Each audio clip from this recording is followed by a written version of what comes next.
right, so we got some NCAA news from this past weekend, man. We had a bunch of interesting games, man. Oklahoma lost to Kansas State, and that bothered me for the simple fact that Kansas State ran the ball down OU's throat. And OU's defense has been a problem in the past years. That's no secret. Yeah, they always been known for offense. But the hire that we made this past offseason, Brett Venables from Clemson, he was Clemson's defensive coordinator. He's the head coach at OU now. So I'm not understanding why OU is still having problems on the defensive side of the ball. Now, granted, before Saturday's game, they actually were one of the top defenses in the nation.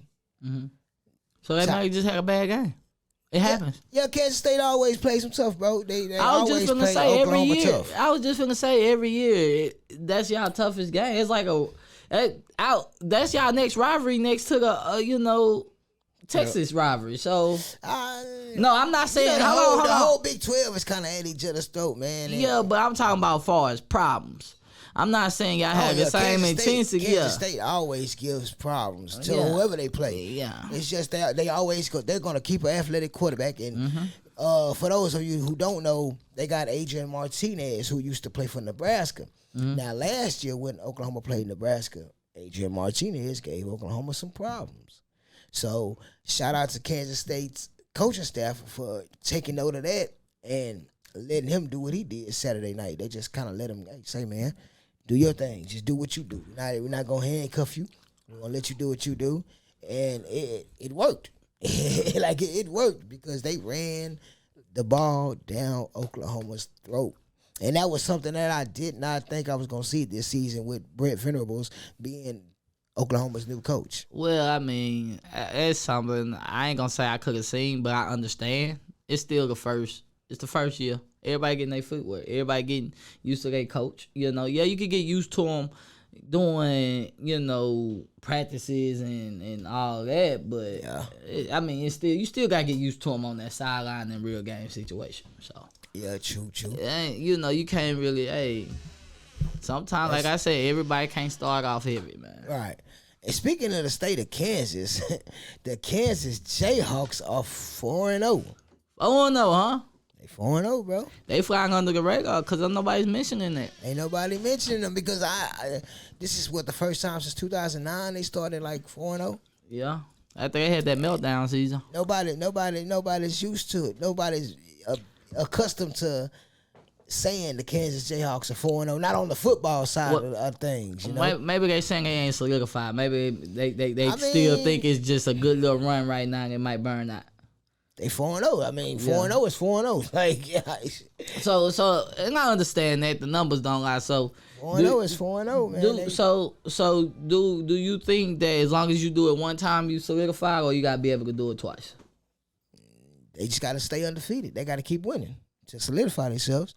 But they are 4-0 though. I don't want to overlook that. They are 4-0 in football. We're not talking about basketball. We're talking about the Kansas Jayhawks are 4-0 in football. I get it. I understand. So I mean, we gotta see what the season brings. They still have conference games to play. There's a lot to go on in college football, man. Speaking of college football, nothing is cemented right now in college football. Nothing is ever really cemented in college football, to be honest, bro. Because every week somebody's gonna lose a game that you don't think they're gonna lose. Like for instance, shout out to the Tennessee Volunteers. They beat Florida Saturday. Well, they beat, if I'm not mistaken, they beat Florida last year too, though. Yeah, but this year it's a different Florida team. We just gotta be honest. Like week 1, man, them in Utah, that was the game, man. Yeah. Florida and Utah week 1, that was the game. Last year, the Gators were kind of on the rebuild side of things. This year they more cemented. I still think they could use a better quarterback though. He's very inconsistent and he likes to run more than he throws. So And I mean, he's a big boy. Yeah, he's a big old boy. But we not Georgia Tech here. We ain't running no option offense. We ain't. Oh no, you don't want to be Georgia Tech. They just had to fire. They just had to fire their head coach and. I mean, Georgia Tech need to change that option offense. That ain't what they should have changed that shit years ago. I mean, that just ain't what it is no more, man. How long does it take for you to realize some shit is not working?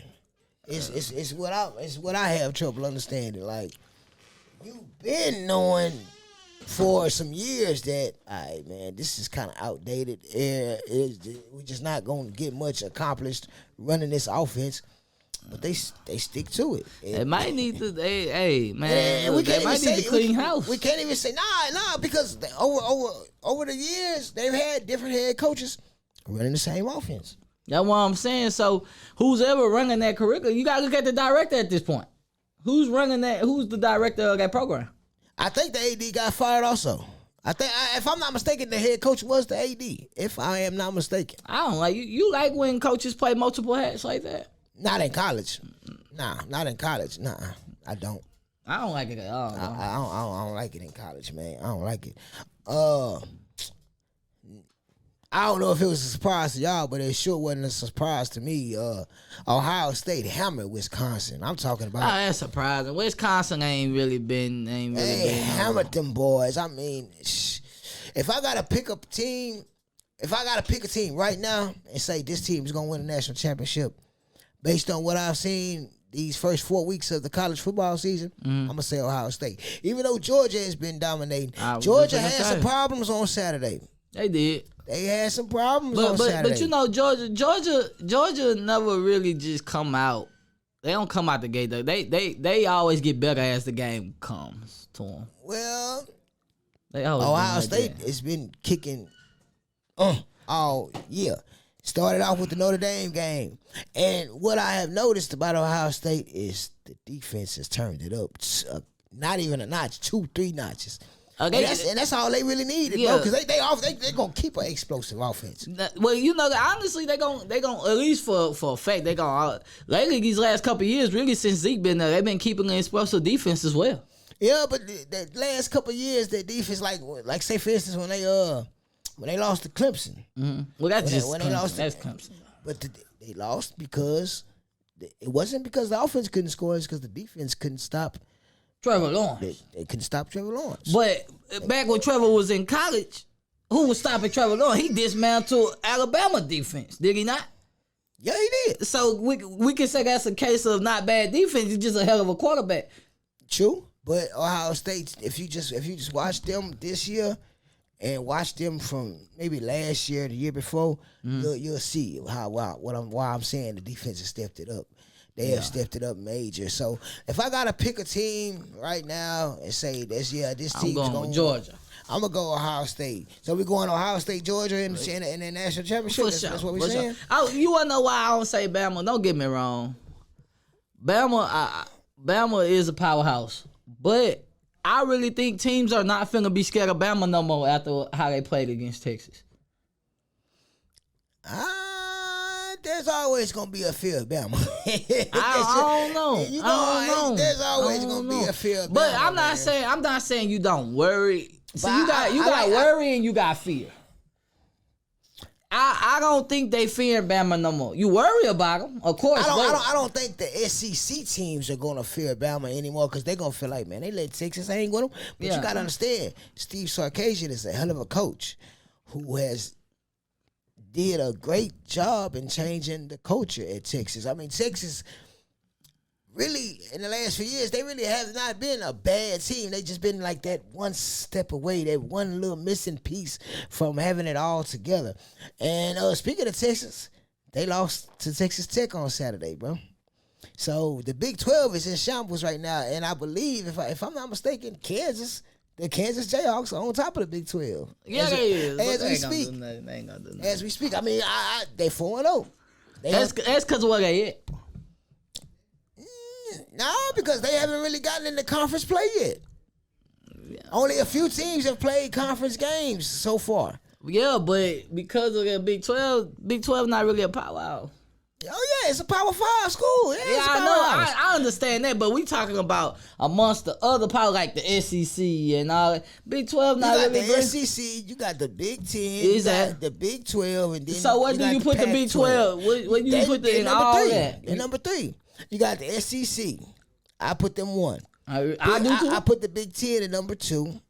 I put the Big 12 at number 3. I put ACC at number 4, and I put the Pac-12 at number 5. That's my opinion. I don't know. I think the ACC and the Big 12 got to switch because of over the years. If we talking over the years, outside of North Carolina State and Clemson, who does the ACC have? But that's the thing though. When you have a team, a powerhouse like Clemson, who has put the ACC on their back. Oh, I'm sorry. They got Wake Forest because Wake Forest almost beat Clemson on Saturday night. Yeah. It took 2 overtimes for Clemson to overcome Wake Forest. I ain't gotta understand. So Wake Forest, and then look, Wake Forest has been on the rise the past couple of years. That's something a lot of people are overlooking, man. And but see, it's such a everybody wants such a quick turnover in especially in college that they tend to forget or they tend to overlook programs that are slowly building their program brick by brick. See, a lot of programs aren't going the brick by brick route anymore. But Wake Forest, they're doing that. And they showed us last year with a good record because them and we also got to throw Pitt in there. Pittsburgh is a good team. It's good. But to answer your question about why the ACC should go over the Big 12 is because no Big 12 team can really beat Clemson.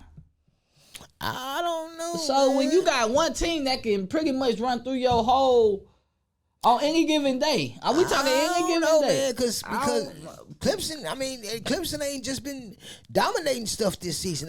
That's this season. We talking, but you can't count one season. You can't move one person about one season. Well, then, that's all we got to go on. Okay? That's how you got to think about it. That's how we got to go on. But at the end of the day, though, I look at it like it's the SEC and it's everybody else. Yeah, I'm gonna tell you who everybody really needs to be worried about, though. And they know it, but they just ain't saying it. USC. I was gonna ask you about that when you had. Oh, them boys bad. You think? Oh, them boys bad. You think why that boy bad over there? Go on, tell them why they bad over there, man. They bad because they really took a lot of Oklahoma's recruits. I already know. I'm gonna get back to the OU. Cliff Kingsbury, man. Lincoln Riley. I'm thinking of Arizona Cardinals. I really was just thinking about Texas Tech when I thought about Cliff Kingsbury. I had a flashback for you youngsters, man. Yeah. But Lincoln Riley left OU. And when he did that, the starting quarterback Caleb Williams left. Yep. A lot of recruits decommitted from OU and committed to USC. Hey, they left you Spencer Rattler, bro. Nah, he in South Carolina fucking up. Yeah. I thought they left you Spencer Rattler, man. He got bitched for Caleb Williams. I know. Hey, I remember that game. Yeah, he transferred to South Carolina. Caleb Williams came in and scored 3 touchdowns on it just to save the game.